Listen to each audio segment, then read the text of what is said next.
आपने हमारे चैनल को अभी तक सब्सक्राइब नहीं किया है तो सब्सक्राइब कर दीजिए, बेल आइकन घंटी भी दबा दीजिए ताकि आपको नए से नए वीडियो देखने को मिल सकें। आज मैं आपको कार्तिकेय शिव और पार्वती जी के पुत्र के जन्म की कहानी सुना रही हूँ। पार्वती जी ने शिव जी को पाने के लिए घोर तप करना शुरू कर दिया। जब यह बात गंगा को मालूम चली तो गंगा ने भी शिव जी को पाने के लिए पार्वती जी से भी अधिक घोर तप करना शुरू कर दिया।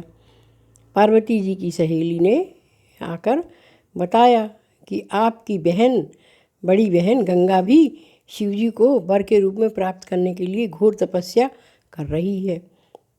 तो पार्वती जी को बड़ी चिंता हुई। उन्होंने अपनी सहेली से कहा कि हमें इनको किसी तरह से भ्रमित करना होगा। एक दिन पार्वती और सहेली जी गईं जहाँ गंगा जी घोर तपस्या कर रही थीं। तो पार्वती जी ज़ोर ज़ोर से अपनी सहेली से कहने लगीं कि जब किसी मुनि के ऊपर जल डाल दिया जाए तो मुनि नहा लेते हैं और फिर बहुत अधिक आशीर्वाद देते हैं। तो गंगा ने कान लगाकर सुन लिया। तो एक दिन एक सिद्ध मुनि निकल रहे थे तो उन्होंने ले जाकर एक बाल्टी जल मुनि के ऊपर डाल दिया। तो मुनि ने उनको श्राप दे दिया कि तू नारी नहीं नदी बन जाएगी। अब तो गंगा बहुत दुखी हुई और पार्वती जी को श्राप देने के लिए चल ली।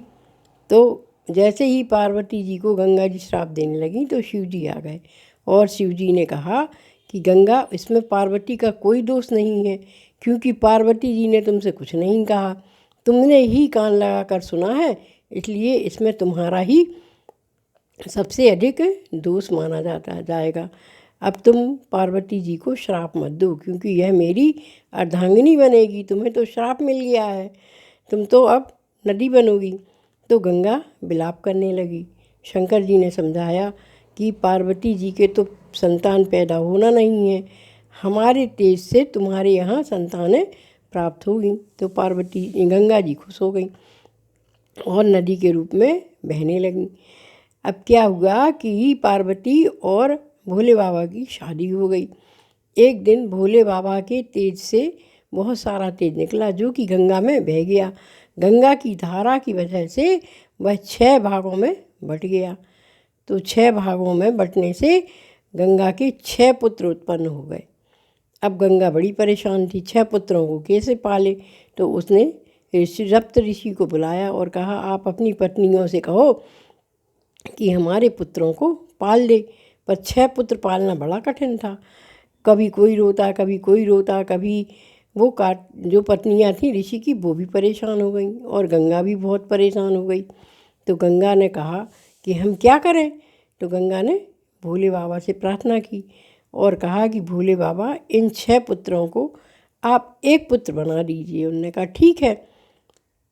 तो जो है भोले बाबा ने एक पुत्र कर दिया पर उनके 6 मुख रहे और उनको कार्तिकायनियों ने पाला था, इसलिए उसका नाम पड़ा षडानन कार्तिकेय। इस तरह से भोले बाबा के एक पुत्र हो गया गंगा को। तो गंगा ने बड़े ही अच्छे से उनको पाल लिया और उस पुत्र का नाम हुआ कार्तिकेय षडानन।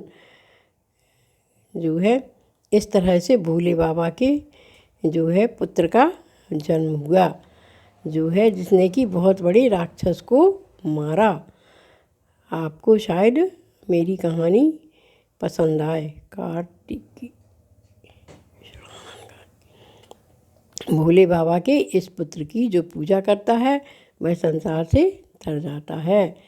जय हो षडानन कार्तिकेय की।